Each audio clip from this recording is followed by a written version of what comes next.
whilst it's quite right at the moment, we look to the present and future in personal terms and how COVID-19 is impacting all of us on a daily basis. It's also important as a leader that you look beyond this crisis and gauge what life will be in the future. Remember, there's a likely recession and the impact of Brexit still to consider. So some say that change will be considerable, that many more will elect to work from home, making a lot of office space redundant, changing our communities, that roads will need to be changed for more cycling, that the UK will lose image and economic impetus after Brexit and be a less welcoming place to open a business or to want to live in. So many thoughts, so many considerations, so much guidance is needed. That's why I'm glad today to be meeting a real expert on planning for the future. The Institute of Economic Development is the UK's leading independent body for economic and regeneration professionals. So let's meet its Executive Director, Nigel Wilcock. Nice to meet you, Nigel. Welcome, great to see you too. Thanks very much for your time today. Fabulous. Let's get straight into our questions. Tell me about yourself and what the IED does. Well, I've been involved in economic development for 30 or so years. I came into it, degree in economics and a bit of finance background, but then worked for the Northwest Development Agency, so one of the regional development agencies owned by the government, but then worked for EY, so formerly Ernst & Young, but EY for 10 years as the regional development director, and then 10 years now working independently, partly as the executive director of the Institute of Economic Development and also for an advisory business called Mickledore. So that's my background. In terms of the Institute of Economic Development, IED, as we'll no doubt keep referring to it, our aim really is to support all of those people who are involved in economic development and regeneration, to provide them with opportunities for professional development and opportunities to go to events, learn, see best practice, attend conference, etc., but also to influence policy. So we do write a number of papers and get involved in various commissions and government responses to try and make sure that we have a voice in developing the economic development policy for the future. Excellent, yeah. So what's the current thinking by your members on how life personally and in business may need to change post-COVID? Will places have to be re-engineered, for example, to enable social distancing? I mean, there's no doubt at all that, well, firstly, I think the impact is going to be really quite marked for the next 3 to 6 months at least. We know for sure that social distancing is going to be essential if we're going to be able to open retail. I heard today zoos, but other leisure activities. All of that's going to require social distancing. And I think the inevitability is that we're going to require social distancing until we, if ever, develop a vaccine. And I think the reality is that that's further away than some of the optimists have been predicting, and certainly into next year. So that does mean rethinking everything in at least the medium term, rethinking how we go about our daily lives and therefore spend money in shops, bars, leisure establishments, how we manufacture, can we do that from a social distancing perspective, how the construction industry deals with this, and of course, for people like ourselves, how you actually undertake office activity by using endless numbers of different digital platforms. Yeah. So I think life is changing. Life will change for at least 6 months is a guess, but maybe forever. I'm tempted not to say forever too often, because I think whenever these things happen, there is a risk that people say, well, life will never be the same again, and somehow we always seem to get back to some semblance of life as normal. But yeah, I think the change is going to be huge, at least for the next 6 months. It was interesting that yesterday I was on a call to California, where the lady I was interviewing has just chaired a major grouping of economic advisors across the USA, and they were estimating between 5 and 9 years before recovery, which is, yeah. Yeah, I know. I think that's absolutely understandable. When I talk about 6 months, I'm talking about the social distance measures. Yes, yeah. In terms of the overall impact on the economy, I mean, it could be structurally hugely damaging, and I think we just don't know yet what will happen. I mean, I personally just cannot foresee what the future of the aerospace industry is. You know, entire industries were suddenly having to rethink. So yeah, I mean, aside from the personal and social distance and public health matters, I think the more general economy is in for a very tough time, and its recovery is the shape of that recovery is uncertain. Yeah, look, you're an expert on European state aid. Do you think our departure from the EU because of Brexit will cause many regeneration or economic development projects to fail? Will it be made worse if we exit, for example, with a no deal? I think in terms of the European state aid position, and actually more the European structural fund position, so funds such as the European Regional Development Fund, ERDF, as people have seen on boards all around the country for 20 or 30 years, clearly we're departing. And it doesn't matter whether we depart with a no deal or whether we depart with a deal. We are leaving the European Structural Fund mechanism. That is certainly going to change the ability to fund different economic development schemes. We're promised the Shared Prosperity Fund by the government, which was supposed to be in position to replace European structural funds on a similar basis. Unfortunately, that's taken a lot of time to pull together. And now, given the COVID situation, I think it's highly unlikely that there'll be an equivalent scheme in place by the start of next year. So I think undoubtedly, some major physical schemes and some economic development programs will be affected by the loss of European structural funds. I think add to that a more general economic overlay, both a post-Brexit overlay and a COVID-19 overlay. And I think in terms of regeneration schemes, right now, I'm not sure that anybody knows the value of what it is they're going to be constructing. Yeah. And I don't think the banks have got a huge amount of confidence in the survival chances of a lot of the businesses involved in the regeneration programs. Yeah. So with uncertain end value and uncertainty about the deliverer, the ability to raise finance, borrow and actually undertake construction projects or regeneration projects, I think there's a grave doubt over that. And I think personally that once we get beyond this initial cataclysmic impact on tourism, retail, hospitality and leisure, personal services, those 5 sectors have almost been shut down by the government. I think we'll start to see the exact shape of the problem ahead when we start to see what happens to the construction industry. And that will be, I think, the beginning of the predictor as to what's going to happen. Yeah, there's already a furor inside the construction industry with uncertain elements of, for example, CITB, Construction Industry Training Board, and things like that. So, for those people who are not, who have seen ERDF or ESF on boards and things like that, and are not quite aware of the impact, why is a robust program of continuing redevelopment important to an area?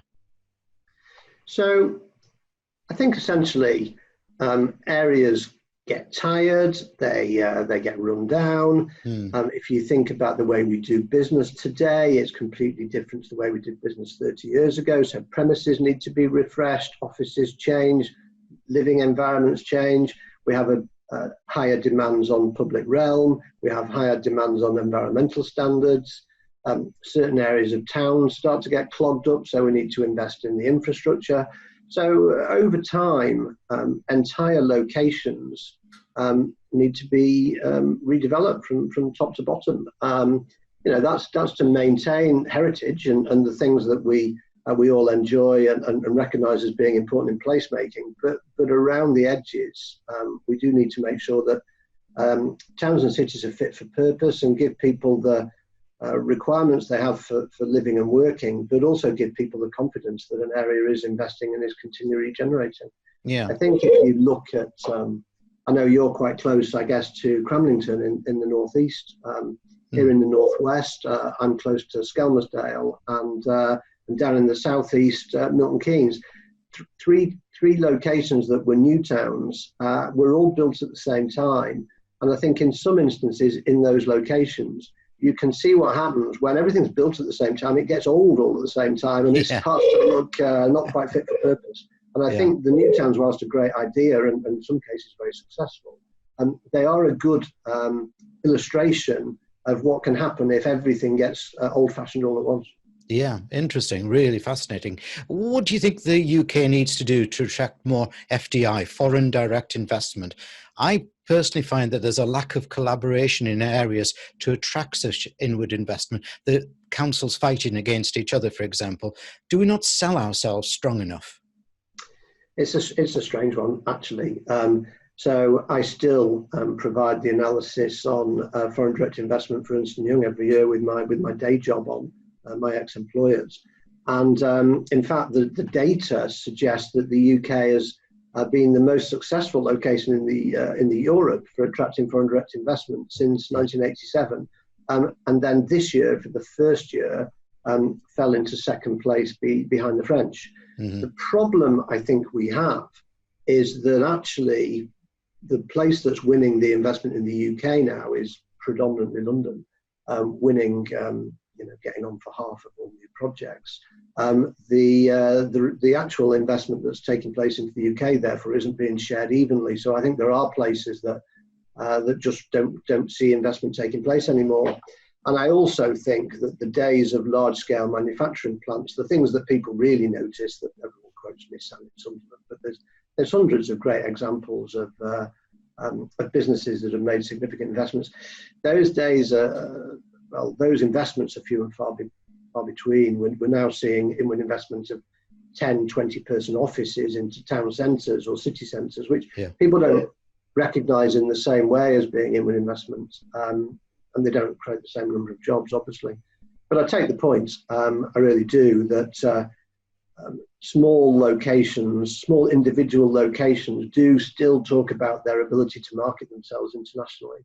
And it's always difficult to pick an example, but if you took small market town X and you walked into the middle of Missouri or Mississippi or Houston, you're not going to get any traction. These places are not as famous as people like to think they are, and actually pitching as a country or as a region with all the strengths and the skills that a region can provide is a far more powerful message. Yeah, I've been very impressed with the way Liverpool City region, which includes St Helens and that, has really got its act together, and it's quite dynamic there now, isn't it? It is, and interestingly, I spend a couple of days a week in the Combined Authority in Liverpool at the moment. I think that the thing about the last 10 years, it actually flies in the face of what we might have expected with increased digitalisation. But you'd have expected increased digitalisation to have a sort of a homogenous effect on the whole economy of the UK. You could invest anywhere and keep in touch. And yet, actually, the last 10 years have really been about the reinvention of our cities. And so whilst the UK has got places that have been left behind and are struggling and don't seem to have an economic purpose right now, if you look at Leeds, Manchester, Bristol, Liverpool, Newcastle, these are all places that have been reinvigorated and look completely different to how they looked 10 years ago. Yeah. Well, on that, following that on through then, how easy or not is it for an area to re-engineer itself to attract new industry? For example, here in the northeast where I'm based, our image was of coal mines and shipyards and Newcastle Brown Ale as well. And we're gradually being seen as technology, automotive, biomedicine, but only slowly. How do areas like here in the northwest speed it up?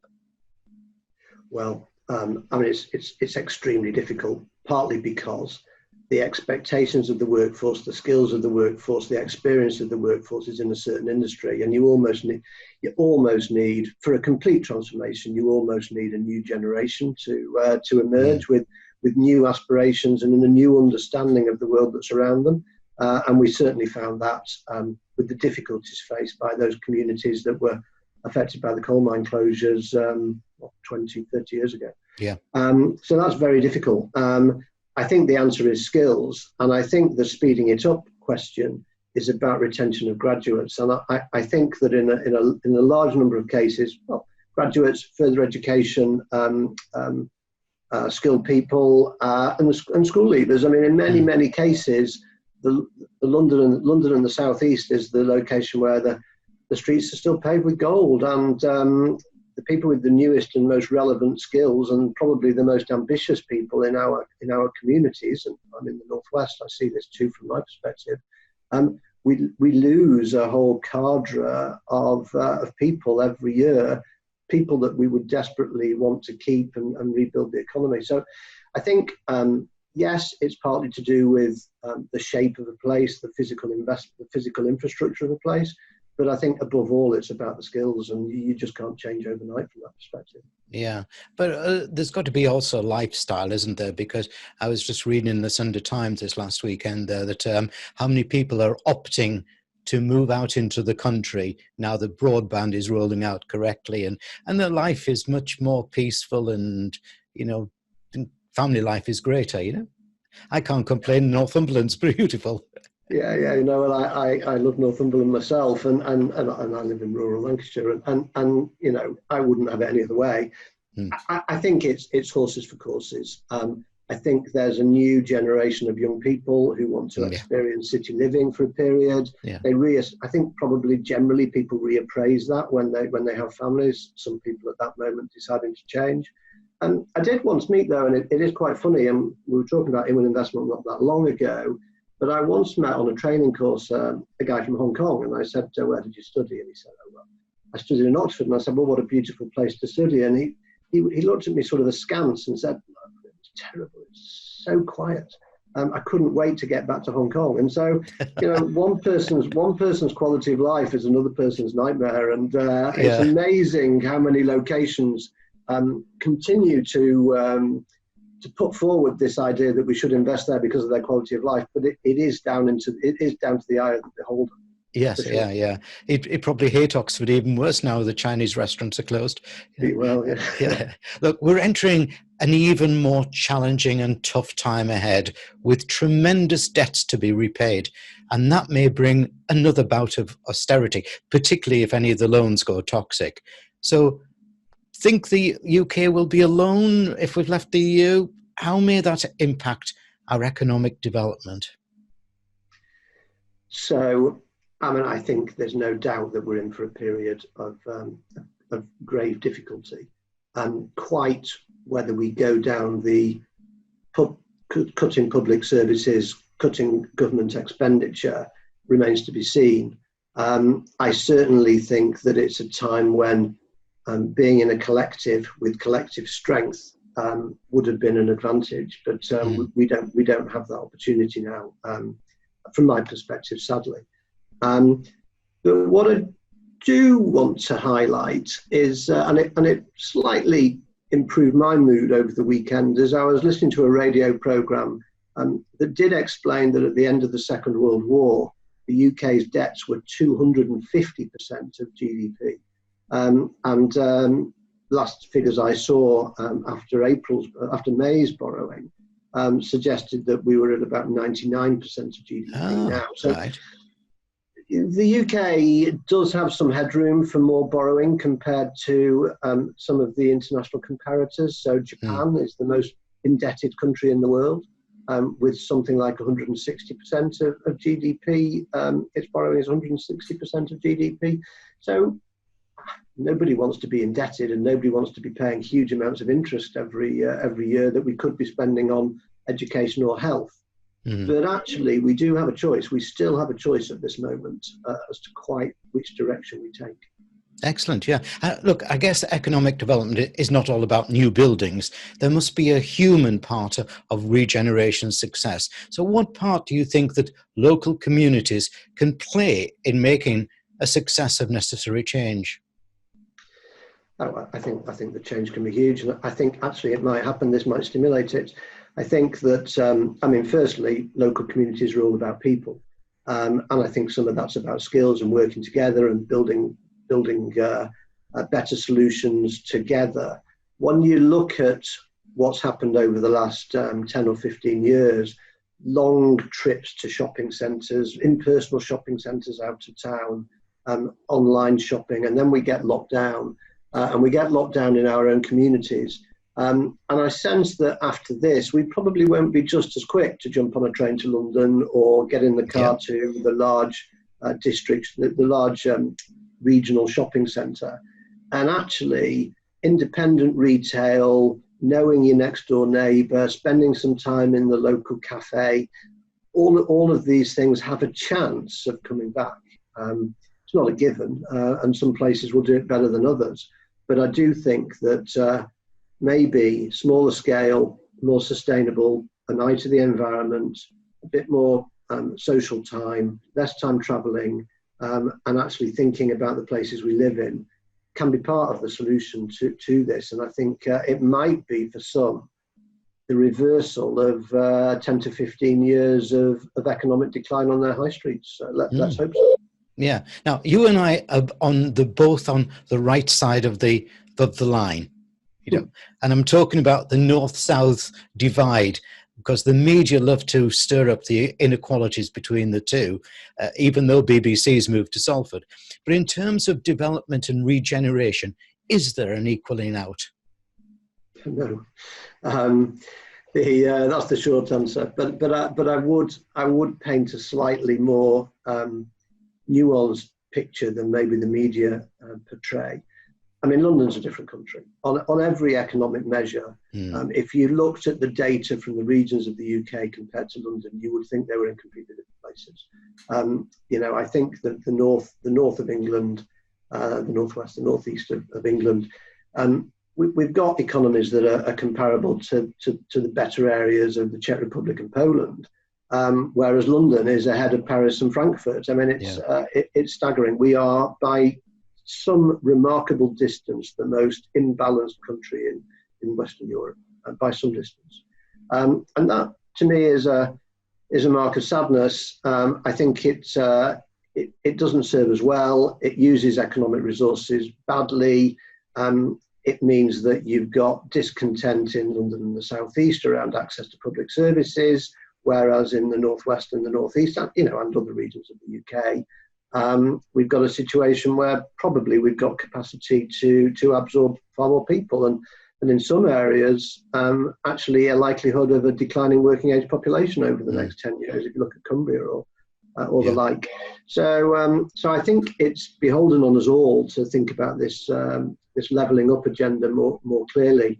The nuance that I've put on it, though, is that there are still disadvantaged locations within the southeast of England, within London. And so I don't think it's necessarily as straightforward as the north-south divide, but I do think we've got disadvantaged and left behind communities, and that doesn't serve us well as a country, and we really need to be thinking about that, some of the social injustices that then leads to.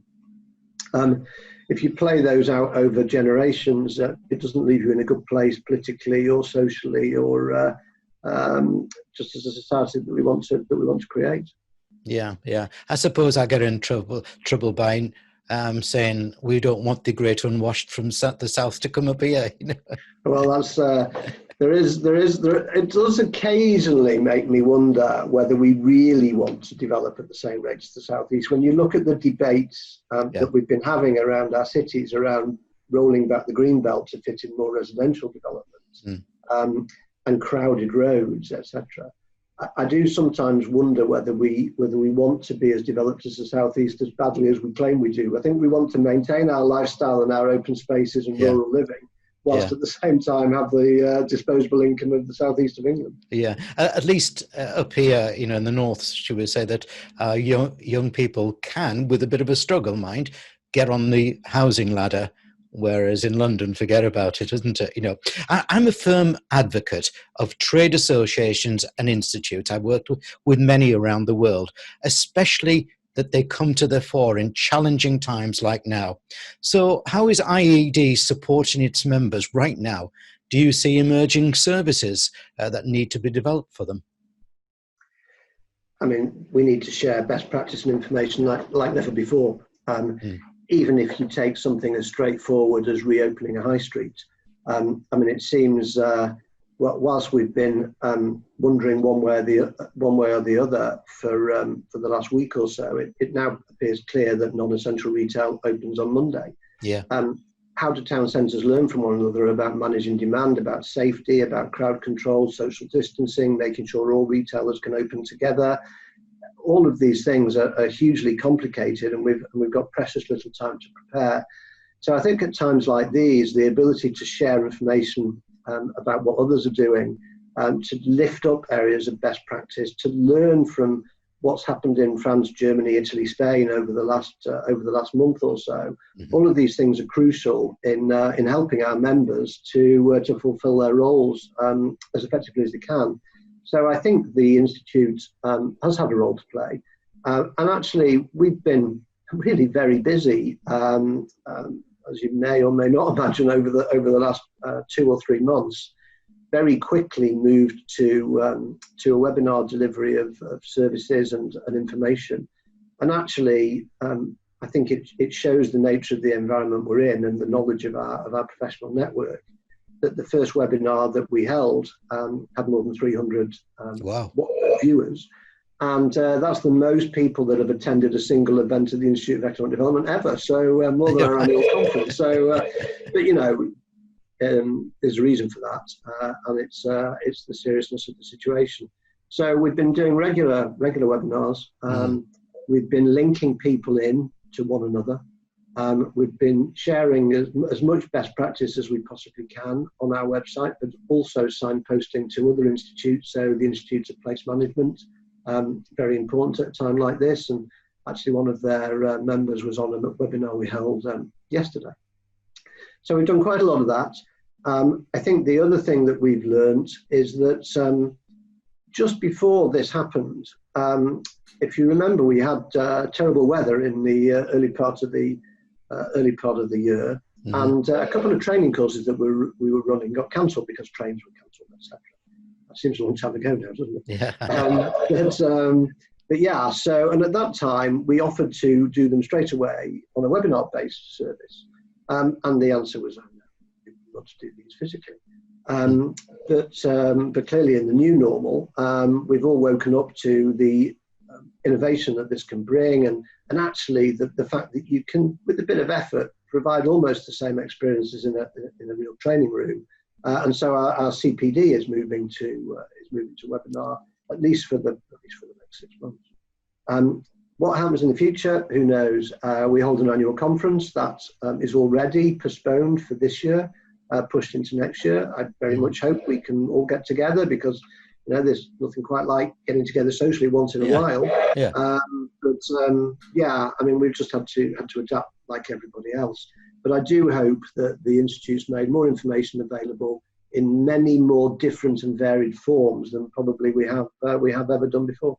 Excellent, yes, and I think the improvement or the upping of communication is a good help to members who may feel isolated and worried about their own particular future. So, how does the IED go about extending its influence and authority within all aspects of economic development and regeneration?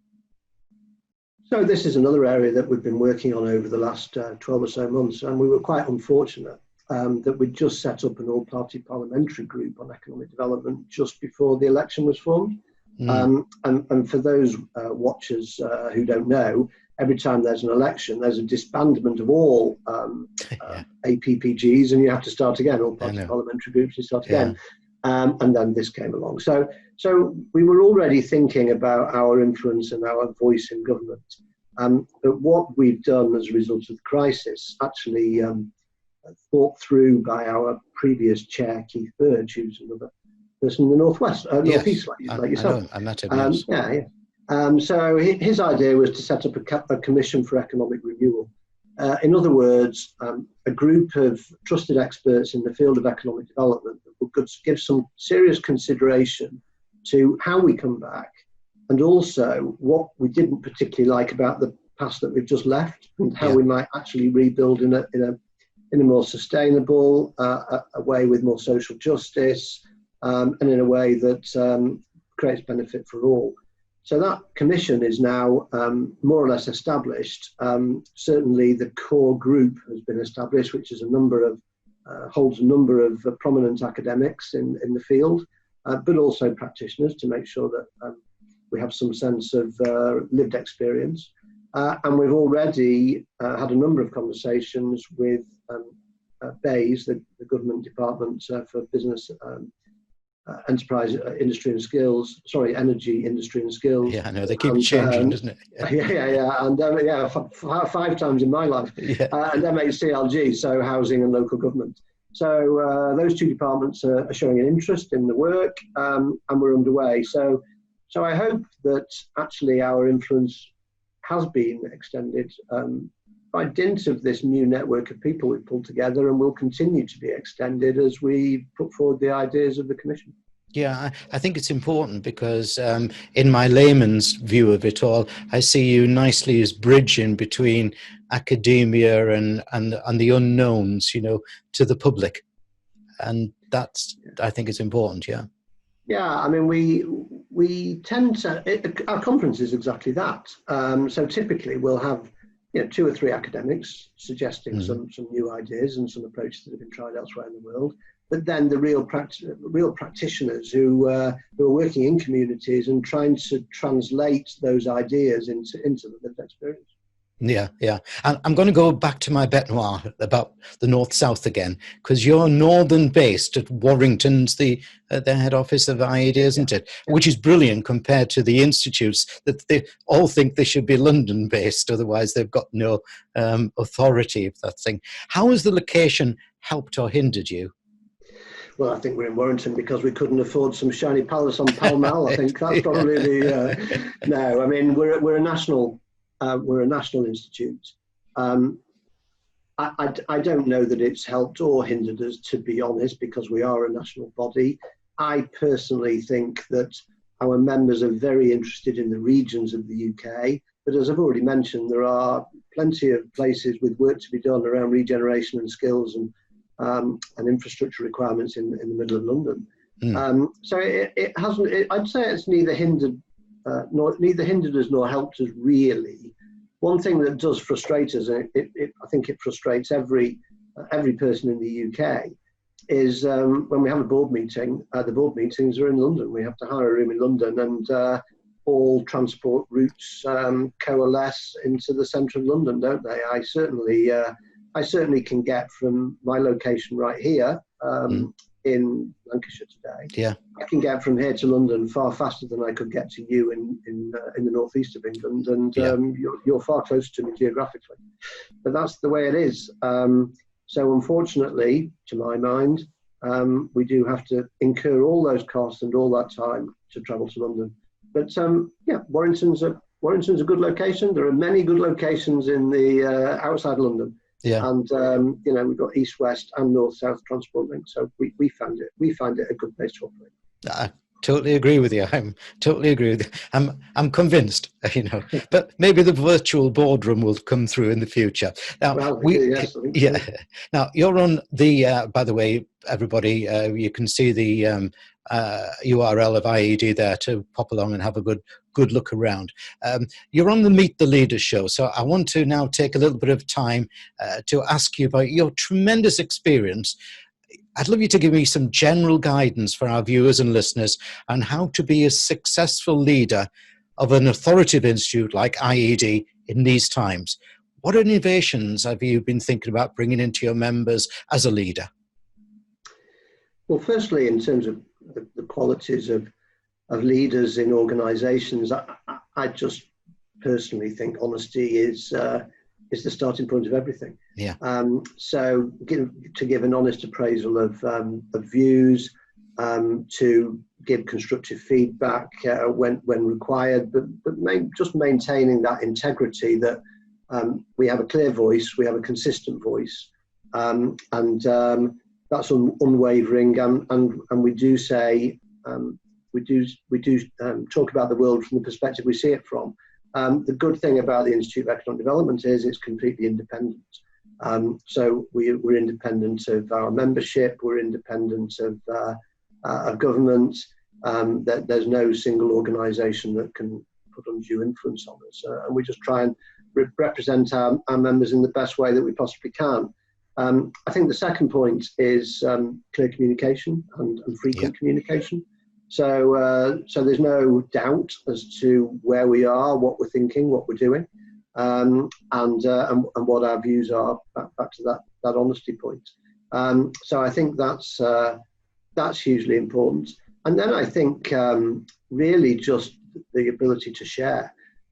It has seemed to me over many years that there are some people and some organisations that guard their activities fiercely, don't want to work with others, and try and change the world from a very individual perspective. And well, some of those organisations or individuals might succeed for a while. It seems to me that those that succeed most widely are those that are willing to take other views, who are willing to collaborate, and who are willing to just make sure that they're more of an open book. And interestingly, our chair, Bev Hurley, she's just led a piece of work on social value in construction, which will come out shortly.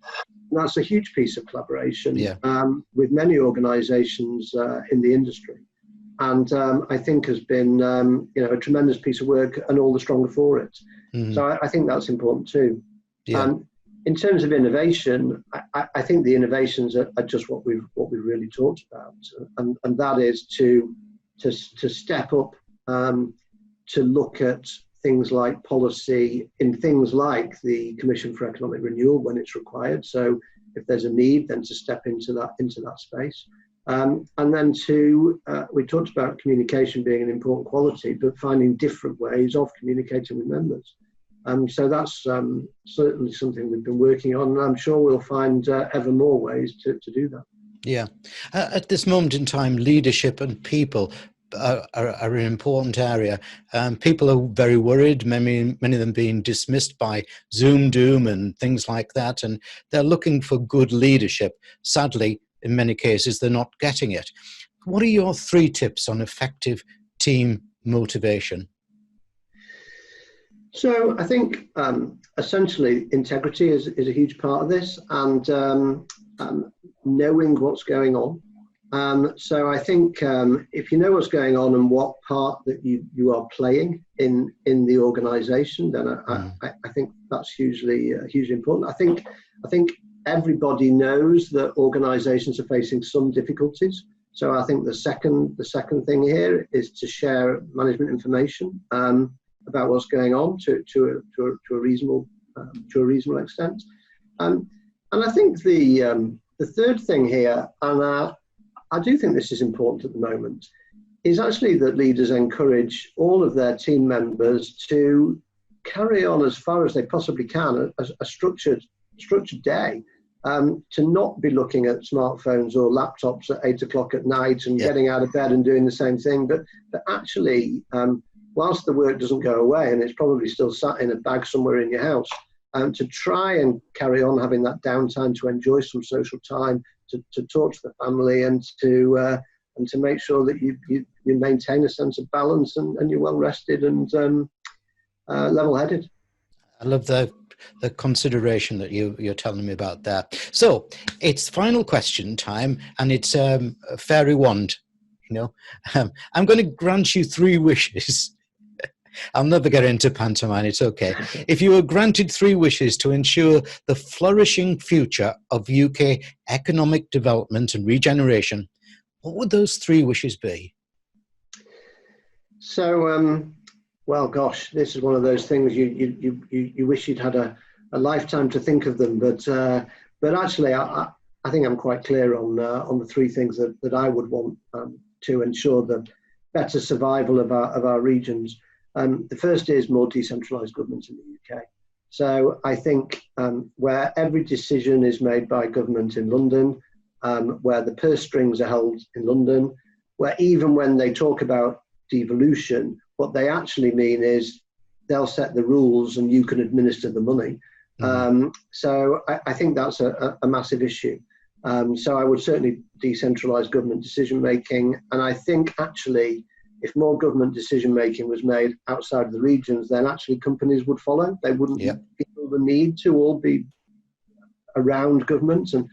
And then you can also move on to decentralizing finance raising, and you start to see why everything ends up coalescing around London. So decentralization.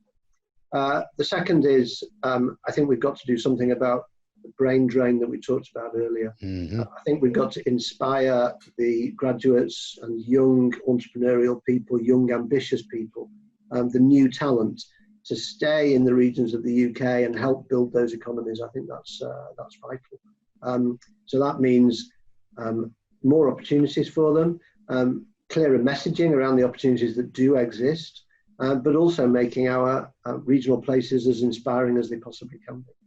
And I think the third thing that I personally find to be an opportunity for the UK that we haven't seized as well as we might, and that's the tremendous innovation that takes place in our universities, but actually the limited extent to which it actually then gets rolled out into the real economy.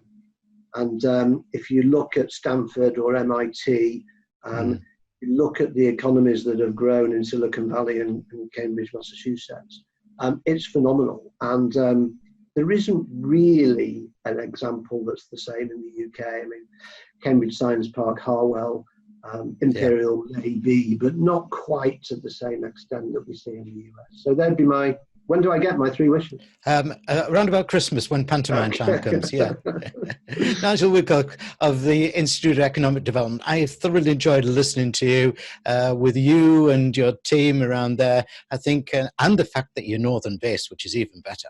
You know, I think that the UK has got a great future. Thank you for your interview today. Thank you. Thank you, Malcolm.